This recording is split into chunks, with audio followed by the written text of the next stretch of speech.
ప్రేక్షకులకు నమస్కారం. ప్రస్తుతం మనం కాకినాడ జంతు కళాక్షేత్రంలో ఉన్నాం.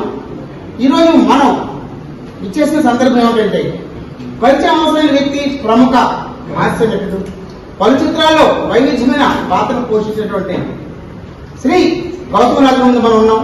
ఆయన ఈరోజు కాకినాడకు ఇచ్చే సందర్భం ఏమిటో ఆయన ద్వారా తెలుసుకుందాం. అయితే దీనికి ముఖ్యంగా వేదికగా ఉన్నటువంటి ఆయన మిత్రులు కూడా ముందుగా పరిచయం చేస్తాను, దయచేసి వినండి. నా పేరు చంద్రరావు అండి. ఈ మా అసోసియేషన్లో ఒక మెంబర్. నమస్కారం. నా పేరు కల్కి అండి, ఆర్టిస్ట్ అండి. నా పేరు గంగాధరం అండి, నేను కలిగే. నా పేరు గవర్నర్ హరిబాబు అండి, కామెడీ షోస్, టీవీ ఛానల్స్, సినిమాల్లో చేశాను. ఆర్టిస్ట్. నా పేరు గౌరాజ్ అండి, నేను గౌతమ్ రాజు గారి చిన్నటి స్నేహితుడిని, నేను ఆర్టిస్ట్ని. తర్వాత మా ఏపీ గౌతమ్ రాజు గారు స్టేట్ ఫౌండర్ ప్రెసిడెంట్ గారండి.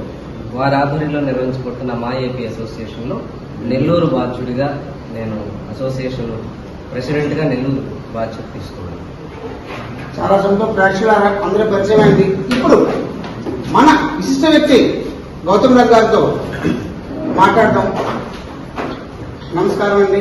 నమస్కారం సార్. మీరు పరిచయం వ్యక్తి, కళారంగానికి నాకు తెలిసి గత 30 సంవత్సరాలుగా పరిచయం వ్యక్తిగా ఉన్నారు. ఈరోజు మరి మీరు కాకినాడ ఇచ్చేసినటువంటి శుభ సందర్భం దయచేసి ప్రేక్షకులకు తెలియజేస్తాను. బిఆర్ఎన్ టీవీ మిమ్మల్ని సాధారణంగా అభ్యర్థిస్తుంది. అందరికీ నమస్కారం అండి. ఇప్పుడు మీరు నన్ను ఏమన్నారు, అందరికీ పరిచయమైన వ్యక్తి ఎవరు చెప్పగలుగుతున్నారు కదా. అలాగే కాకినాడలో నేను ఇక్కడే పుట్టి ఇక్కడే పెరిగి ఆర్టిస్ట్ అయ్యాను కాబట్టి, మీకు అందరికీ పరిచయం అయింది కాబట్టి, పరిచయం చెప్పవలసిన పని లేదు కాబట్టి, ఇక్కడున్న ఆర్టిస్టులు కూడా అలాగే ఎదగాలనే దృక్పథంతో ఇక్కడ మా ఏపీ అని నవంబర్లో చేశాను. ఆల్రెడీ రిజిస్టర్ చేసింది 21లో రిజిస్టర్ చేశాను. అయితే ఇప్పుడు ఖచ్చితంగా అసోసియేషన్ మెంబర్స్ని ఒక స్థితికి తీసుకురావాలి, ఆర్టిస్టులుగా వాళ్ళని వాళ్ళ అభివృద్ధికి పాటుపడాలనే ఉద్దేశంతో నేను ఇప్పుడు మొన్న నవంబర్ 22 అనౌన్స్ చేశాను. మేమందరం పెద్ద పెద్ద మహానటులు, సావిత్రి గారు కానీ, రేవంత్ గారు కానీ, అంజలిదేవి గారు కానీ, అశ్వరంగారావు గారు కానీ, వీళ్ళందరూ కూడా యంగ్మెన్ సాహిబీ క్లబ్ నుంచి వచ్చిన వాళ్ళే. అలాగే నేను కూడా యంగ్మెన్ సాహిబీ క్లబ్ నుంచి వచ్చిన వాళ్ళే. కాబట్టి ఇక్కడే మేము అసోసియేషన్ని స్థాపించడం, అనౌన్స్ చేయడం జరిగింది. ఈ రోజు ఏంటంటే మేము ప్రతి జిల్లా వైడ్ నేను వెళ్ళి అక్కడ ఆర్టిస్టులందరికీ ఆడిషన్ పెట్టి, ఆడిషన్ అంటే వాళ్ళ ఆర్టిస్టులను అవమానపరచడం కోసం కాదు, వీళ్ళు ఎంతవరకు వీళ్ళ కెపాసిటీ ఉంది, ఎవరెవరు ఎంతెంత క్యారెక్టర్ చేయగలుగుతారు, ఏ క్యారెక్టర్ చేయగలుగుతారు అని మినిమం నాలెడ్జ్ వాళ్ళకు ఉందా లేదా అనే ఇది కోసం అనేసి ప్రతి జిల్లాలోనూ ఆర్టిస్టుని ఇచ్చేసి వాళ్ళందరికీ ఒక గుర్తింపు గౌరవాలు ఇచ్చి, వాళ్ళందరి ఫోటోలు ఒక బుక్లెట్లో తయారు చేసి అన్ని ఛానల్స్కి, సినిమా కంపెనీలకి ఇచ్చి వాళ్ళని ప్రోత్సహించాలని, మంచి ప్రోత్సహించాలని దృఢమైన నిశ్చయంతో నేను చేస్తాను. అలాగే ఇప్పుడు సోదరుడు హరిబాబు గారు చెప్పారు, నెల్లూరులో అలాగే ఆడిషన్ చేశాను. చాలా మంది ఆర్టిస్టులు అంటే ఆడిషన్ అయిన వాళ్ళే కాకుండా మిగతా వాళ్ళు కూడా కలుపుకుంటాము. కానీ ఏంటంటే వాళ్ళకు కూడా ఒకవేళ వాళ్ళ ఆర్టిస్ట్గా చేయలేని అంటే నాకేం రాదు ఇదన్నా కూడా వాళ్ళకి నేర్పించి చేయదలుచుకున్నాము. ముందుగా మేమేంటంటే మెడికల్ క్యాంప్ ఒకటి కాకినాడలో మెడికవర్ హాస్పిటల్ ఉంది కదా, అక్కడ ఒకటి చేయదలుచుకున్నాము. అది అనౌన్స్ చేస్తాము 88 అన్నది. అలాగే వీళ్ళకి మెడికల్గా సంబంధించింది కానీ రేపు పొద్దున ఏదైనా కష్టం వచ్చినా ఇది వచ్చినా కూడా దానికోసం ఫండ్ కానీ చేద్దామనేసి ఎవరి దగ్గర మేమేంటి ఫీజులు వసూలు చేయడం కానీ ఇంకోటి కానీ ఏం చేయలేదు. నేను ఓన్లీ ప్రాంతీయ అభిమానంతో అందులోకి స్టేట్ డివైడ్ అయిన తర్వాత మన స్టేట్లో చాలా మంది ఆర్టిస్టులు ఉన్నారు. అది ఒక్కొక్క జిల్లాలో అలా కాకుండా అన్ని జిల్లాలని కలుపుకొని ఇక్కడ మెయిన్ కాకినాడలో నేను మెయిన్ ఉండి అందరికీ సహాయ సహకారం చేయడం సదుద్దేశంతో చేసాం. అందుకని ఇప్పుడు కాకినాడలో ఇప్పుడు ఆడిషన్ చేశాము. అలాగే ఇప్పుడు రాజమండ్రి వెళ్తున్నాను. రాజమండ్రి కూడా చేసిన తర్వాత ఇంకా గుంటూరు, విజయవాడ ఉంది, ఆ రెండు కూడా చేస్తే అందరినీ కలుపుకొని మేము కార్యక్రమం మొదలు పెడతాం. విన్నారు కదా ప్రేక్షకులు, ఆయన కళాకారుడిగా తాను జన్మించిన కాకినాడకు కాస్త కోస్తో కళామ తల్లికి సేవ చేసే ఉద్దేశంతో ఆయన ఈరోజు మన కాకినాడకు ఇచ్చేస్తున్నారు. ఆయనకి మీ అందరి తరఫున ధన్యవాదాలు తెలియజేస్తున్నాను. ఉన్న ఉన్నది మర్చిపోకూడదు అనేటువంటి ఒక నానుడికి ఆయన సరైన నిర్వచనాన్ని భావిస్తూ అందరికీ నమస్కారం తెలియజేస్తూ గౌతమ్ రాజు గారికి మరియు వారి మెంబర్స్ కి వారు అనుకున్న రీతిలో వాళ్ళు విజయ పదాన్ని అవలంబిస్తారని ఆశిస్తూ మీ BR9 TV నమస్కారం.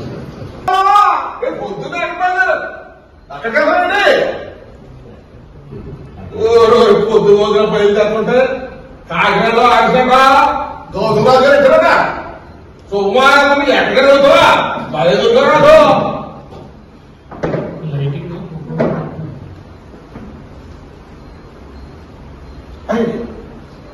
మొన్న పొద్దున ఇచ్చిన సైకిల్ బాగు చేయమని ఆట కూడా తీయలేదు. అదో నాకు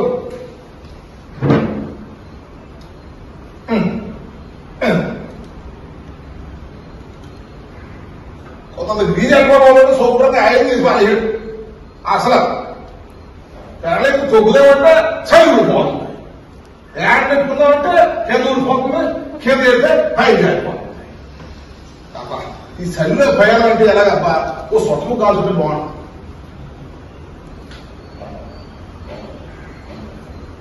ఎంత మూల్యానికి సురేష్ వాళ్ళ అమ్మ 2 రాళ్ళు అమ్ముకుంటారు.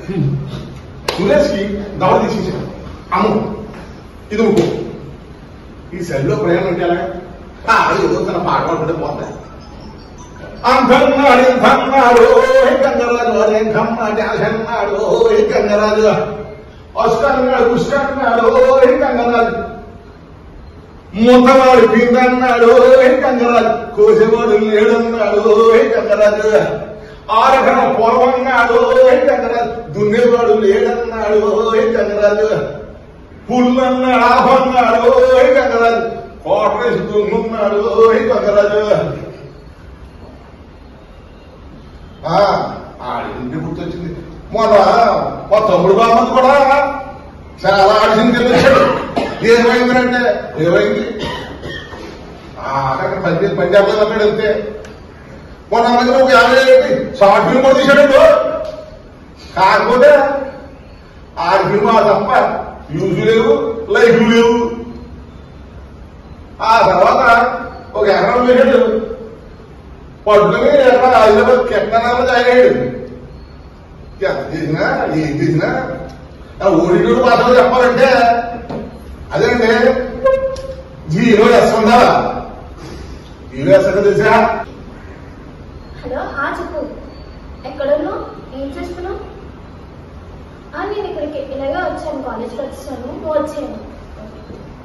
హాయ్ సిరి, ఏం చేస్తున్నావు? కాలేజ్కి వచ్చా? ఓకే, క్లాస్ అయిందమ్మా, 10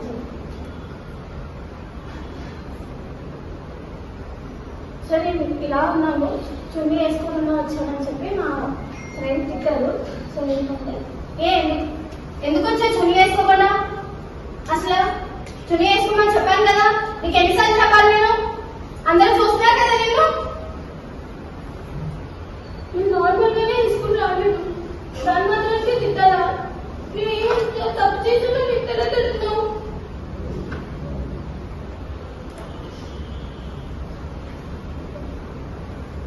నేను యాక్టింగ్ చేద్దాం అనుకుంటున్నాను, నాకు సిరీస్ లో అవకాశం వచ్చింది, నేను వెళ్తున్నాను. నేను చెప్పాను కదా అన్నదని, ఎందుకు వెళ్తున్నావు? నేను చేస్తాను, చూడండి. నీకు యాక్టింగ్ రాదు, నువ్వు చేయలేవు, నీకు నమ్మకం లేదు, నువ్వు రాదు, నువ్వు చేయకు, నువ్వు చేస్తాను, ఎందుకు మాట్లాడు? నేను చేస్తాను, నేను చేసి చూపిస్తాను. ఏంటి అందరూ పంచాయతీ రూపుకుంటూ వచ్చేసారు. ఇదో పంచాయతీ, ఈ పంచాయతీకి శాఖనేడో ప్రెసిడెంట్. ఏంటి 2 అన్నదమ్ములు పొలం గురించి గొడవకు వస్తే తీర్పు చెప్పమంటే ఆడు పొలం పంచాయతీకి రాసిచ్చేలా? ఏ పంచాయతీకి గది లేదా? ఏది ప్రెసిడెంట్ శాఖ గది లేదా? రేపు మొగుడు పిల్లలు గొడవకు వస్తే ఆ ఆడవాడిని పంచాయతీకి ఇచ్చేమంటాడమ్మా. రేపు ఎక్కడికి వెళ్తున్నారా నువ్వు? నేను నా ఫ్రెండ్స్ తో బయటకు వెళ్తున్నాడు, నేను బయటకు వెళ్ళి వస్తాను.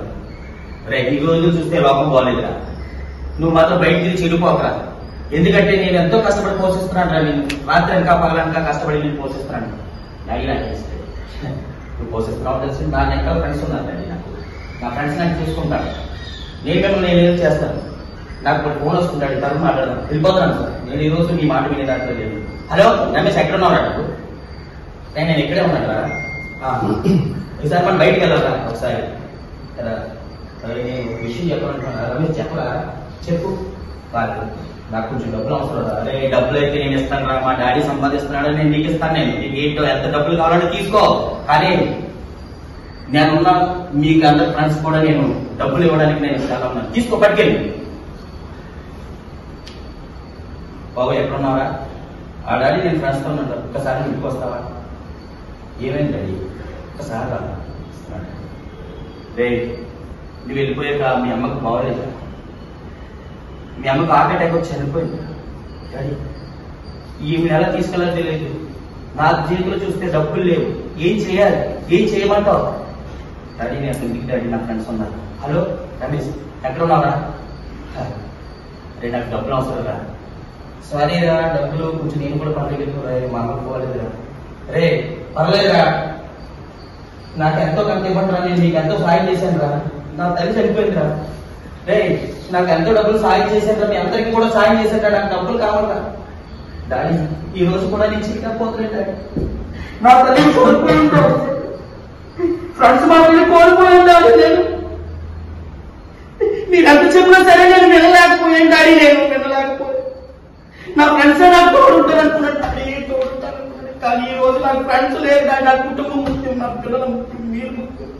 అది నేను ఎంతో వేదరికి నాకు చెప్పినా సరే నేను వినకుండా పాడిపోతాను. నన్ను క్షమించండి డాడీ, నన్ను క్షమించండి, నన్ను క్షమించండి. లాంటి వారిని ఇప్పుడు కూడా క్షమించండి.